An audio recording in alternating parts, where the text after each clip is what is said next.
Hey there, TJ here, and welcome to Yeah The Dees, where I'm going through what should have been a 1-point win against Carlton at the MCG in round 22, Saturday, August 12th, 2023. Obviously, I'm not happy at all with the score review. It was definitely a goal, without a doubt. There was zero evidence to suggest that it was touched, and I'm filthy about it, absolutely filthy about it. I have no issue losing games when we're beaten, and Carlton were probably the better side for the day, but sometimes the better side doesn't win, and that was a winning goal kicked by Christian Petrarca at the end of the day, and we got failed by the technology, and it's really bloody disappointing. The most disappointing part is this probably costs us second and a home final, and I'm absolutely ropeable about it. It really sucks that after one of the games probably of the year, or at least the highest pressure game and the highest tackling game of the year, in the end of the day, we're talking about an umpiring call and the procedures with the goal review rather than how great this game was and how incredible, a lot of the players went,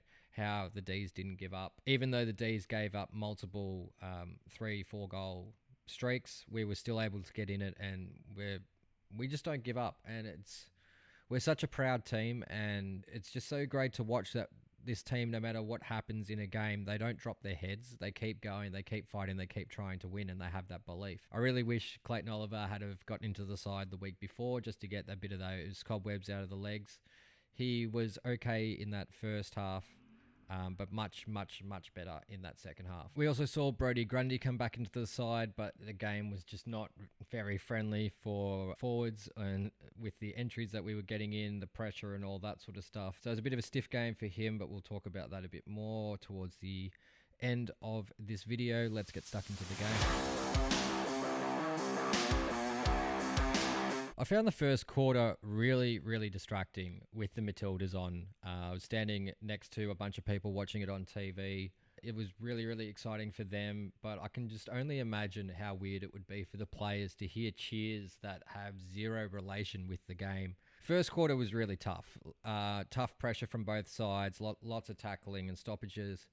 And to keep Carlton to 1-3 for that quarter with the amount of domination they had the ball in their forward half about the same amount that we had it in our forward half in that last quarter against North Melbourne. It was just, territory domination. Oh, I hate this saying, but they really came to play. And the pressure was just phenomenal from them, and they set the tone when I feel like we really should have set the tone. We really should have attacked the ball a bit harder to try and do that. But to come out only 3 points down at quarter time, I was pretty happy with. We were in this game, even though for a couple of stretches it looked like we weren't going to be. The second quarter was pretty even. Both teams kicking 2 goals, won that quarter by 1 point after losing the first quarter. Won the second quarter as well to bring it to an even game, and then the start of that fourth was just not good enough. Them kicking those 3 goals really quickly really put us behind the 8 ball. We got one back pretty quickly through Cozzy, which was an amazing goal, absolutely phenomenal. And I thought, here we go again. The Blues are going to choke and we're going to beat them. Joel Smith works much better as a forward. We need to keep him in the forward line. Please keep him as far away from the back line as possible, unless it's in small stints. His opponent will just get the better of him in the end. And then, Alex Neil-Bullen, Christian Salem, and Christian Petrarca all having shots on goal in the last sort of 10 minutes of this game. Disappointing that Christian Salem's didn't make the distance. It also wasn't on target, which didn't help as well. But usually he smashes those home. And Christian, if you were watching, you might have noticed he had a black armband on. So, he had a funeral during the week. Would have been an amazing story for him to have had that goal and be the match winner on the day and put us up by a point to win with 40 seconds to go. Imagine the centre bounce pressure at that time. It would have been incredible. We were able to keep Carlton scoreless for the majority of that last quarter, but getting those 3 goals at the start of the fourth quarter put them in the box seat to win and made it a lot harder for us. It's just really disappointing, especially after the controversy of Brisbane-Richmond in the finals last year, which I do believe was a point to Tom Lynch. But since that controversy there, you'd think they'd upgrade these cameras, and in a game with the 2 most informed teams, wouldn't you have the best cameras there. Quite a few decisions throughout the game, and the umpires putting the whistle away, which I don't know why they put the whistle away in high pressure games, like whether the pressure gets to them or not. Because there was the taking the legs out of JVR trip that should have been paid on the 50-metre arc. The amount of holding on Max Gawn, Christian Petrarca, Clayton Oliver was abhorrent, and they just allowed him to let it. They just allowed it to happen and let go, and it was absolutely ridiculous. One point, Christian Petrarca's leading for the ball while having both of his arms grabbed, not getting a free kick, that he just snaps, turnarounds to his opponent and throws him to the ground because he knows a free kick's not going to get paid. And that's just deplorable level of umpiring from, three very, very senior umpires who are generally decent and their interpretations are usually pretty all right. I'm actually generally a Razor fan. I find that the way that he umpires is pretty good, but he had a poor game. The other two were pretty good, other than the obvious soft call of touched happening. He definitely lied about it. I listened to him on the radio afterwards. I listened to Michael Voss in the end. He did not touch it, and they got through with a lie. And I just fucking hate it so much. Yeah, like I said, I can handle losing. I wish he touched it. I wish he touched it and it was obvious that he touched it, because then I can sit with a loss like that, being fine and being like, fuck, this team really put in hard and put in a really, really good crack into the game, despite, Carlton having massive dominations. These, 4 goals across the second and third quarter is just a run that we should really get on top of. And if it wasn't for Jake Lever and Stephen May, they would have been kicking a lot more. They kept us in this game, also with help from Trent Rivers and co, who had a massive game as well. The midfield, that's just the battle in the midfield. You win some, you lose some. You have pressure kicks out, you get turnovers, you grab intercepts, you pick up ground balls. So between, Viney, Oliver, Brayshaw and Petrarca, when he went through the middle, I think they did a decent job against Cripps and Paddy Dowie's fighting for his football life, and Oliver Hollands as well. Like, they're getting opportunities that they haven't had earlier in the year. I'm still confident in our side. I'm still confident in us taking on finals no matter where we land. Still got Fritsch to come back into this team. In terms of pressure for this, both teams averaged over 200 for the whole game, where we won 2 quarters and they won 2 quarters in terms of pressure acts. We won the last 2 and they won the first 2. We averaged 200, they averaged 206 for the whole game. Their best quarter was the first of 224 pressure points, and our best was the last with 214. We had 4 more shots on goal than them, so we should have probably done a little bit better there. Beat them in contested possession, stoppage clearances, contested marks, hit-outs to advantage, and tackles. Tackles was ridiculous, 88 to 87. Even though there's a typo here that says that there was 1,734 tackles that were applied, it definitely wasn't that much. It was 88 to 87, so that's well over our average for any side, and that's the most tackles in the game of for this season. Clayton Oliver topped the pressure points in his game back with 42 pressure acts. Jack Viney was second with 40, Angus Brayshaw with 30, Tom Sparrow with 29, Petrarca with 24, Pickett with 22. We also weren't as good with our disposal efficiency. Under that pressure, it dropped to 68%, where our average is around 74, 75. But yeah, just an absolutely crazy game. Amazing that it ended up as a pretty much 50-50 game after the first quarter was so dominant by Carlton. Anyway, let's get into the votes. Here's the coaches' votes, and not surprising to see that a lot of Carlton players featured in the coaches' votes. So they look like this, split up across the coaches like this. Gave 1 vote to Clayton Oliver, who had a pretty epic second half after shaking the cobwebs off. Ended up with 27 disposals. 17 of those were in the second half.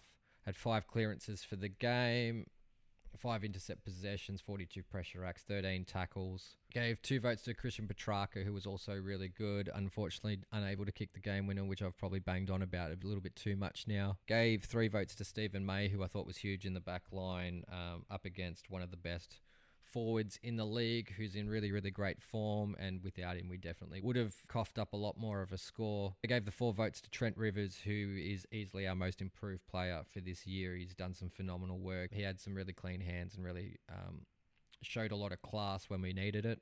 Gave 5 votes to Jack Viney, who is just the toughest bloke I've ever seen in my bloody life. Some of the balls he got, he just had no right to get. but he still got it. He did butcher it a little bit by foot, but made up with it with 7 intercept possessions. He had 31 disposals for the game, 12 clearances, 40 pressure acts. But I gave the 6 votes to Angus Brayshaw, who had a job on Patrick Cripps and did okay on him. Patrick Cripps is a great player, but he was able to gather 31 disposals himself. I feel bad leaving Lever, Hunter Langdon and Neil Bullen out. I thought they all 4 of them had pretty good games, and then there was a huge drop-off after that. Onto the VFL, and unfortunately, Casey lost to Carlton by 8 points in this game. We kept trying to come back, but Carlton, got a lead pretty early. We brought it back towards the end of that first quarter to end up only 2 points down. And then Carlton just, had a smashing second quarter start, kicking 4 goals, and we slowly chipped that back. We had plenty of opportunity throughout the third and fourth quarter to try and get back in front, but unfortunately we weren't able to, and just lost by 8 points. It was Tom McDonald's first game back for a long time, and he didn't really light anything on fire. Luke Dunstan amassed a massive 39 disposals. He was all the drive for us out of the middle. James Harms had 30, but he had a shocking first half. Really came together in the third quarter and had a massive third quarter. Adam Tomlinson had 29 disposals. He was very strong in defence and did the best he could. And Charlie Spargo had 28 as well. And unfortunately for Tom McDonald, only had the 10 disposals and 1 goal as well, so not really showing enough to be considered to come back into that side. I felt like he didn't look too slow, but it is at VFL level, so the pace is a bit slower than AFL, so we'll just monitor that and see how we go. Matthew Jefferson, our other young forward, had 1 goal on the board with 9 disposals for the game. Bailey Laurie got 30 disposals as well. He was pretty decent. He looks like worth pursuing with. And Conan Brown also played for Casey. Nathan Brown's kid, who will pick up father-son this year, he had 9 disposals and kicked 1 goal, 1. Tajwa Woden, 25 disposals for him. He looked nice when he got opportunities with the ball. His kicking is elite, and I'm not sure if we're missing that at senior level or not at the moment. But that's pretty much the wrap for the VFL. They've got one more home and away game next week before they get into finals.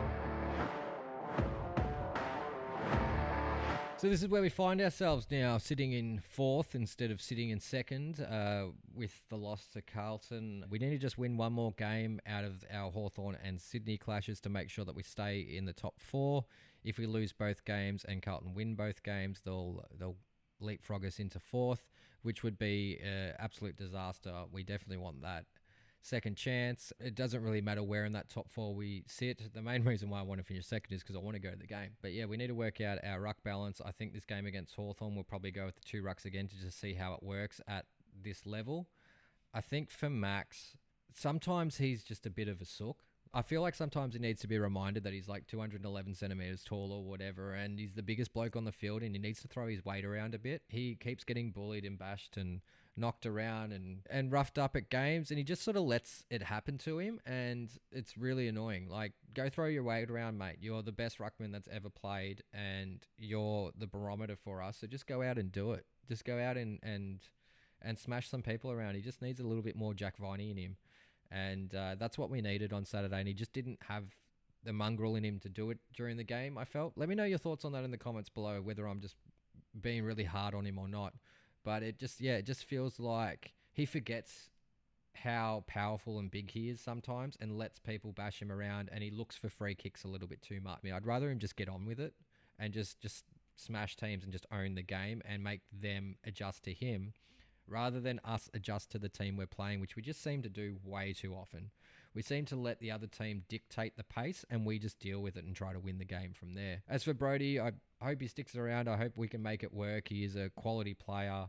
There's some really random rumours going around. Could you imagine trading him to Carlton for Harry Mackay and we get him in the forward line instead? That would be absolutely nuts. But we wouldn't really have any backup for Gawn then if he does go down like he did earlier in the year. What would we do if that happens in next year and we don't have a Brodie Grundy there? Or are they just going to pick Will Ferrell and put him into the side? Are they just going to pick JVR and put him in there, or Harrison Petty when he's fit next year? It's just crazy to think that the end of this year is going to be mental. Or will we get to the end of the year and Brodie Grundy's a premiership player? We'll just have to wait and see. But as for Hawthorn, this is going to be a very tough game. Hawthorn are in some really good form at the moment. They've won a couple in a row. They knocked off the Pies. They've knocked off the Western Bulldogs now, who are an absolute mess of a football club. They look like a side that are just playing footy, and that's just for the sake of it, and that's it. Looks like Geelong might miss, which is absolutely fantastic. The Crows versus Sydney is going to be a huge game this week, because if Sydney get it, they're going to pretty much be right to stay in that top 8, and then that means that last game probably isn't as precious. But if they lose, they're going to be coming at us in that last round, and it's going to be a hectic game. But yeah, that's pretty much my thoughts on the game this week and all that sort of stuff. So let me know your thoughts in the comments below, and thank you for watching Yeah The Dees. Petrarca! Oh wow! How good is that? Sparrow to make it a 3-goal, 3-pointer Douglas. He's got it! Surely not another one. Handball to Oliver, streaming through. Bang! Bang, bang, bang! Melbourne are the premiers for 2021! And it's just so special for our club, mate, our club. Lastly, after 57 years of pain, it's coming home.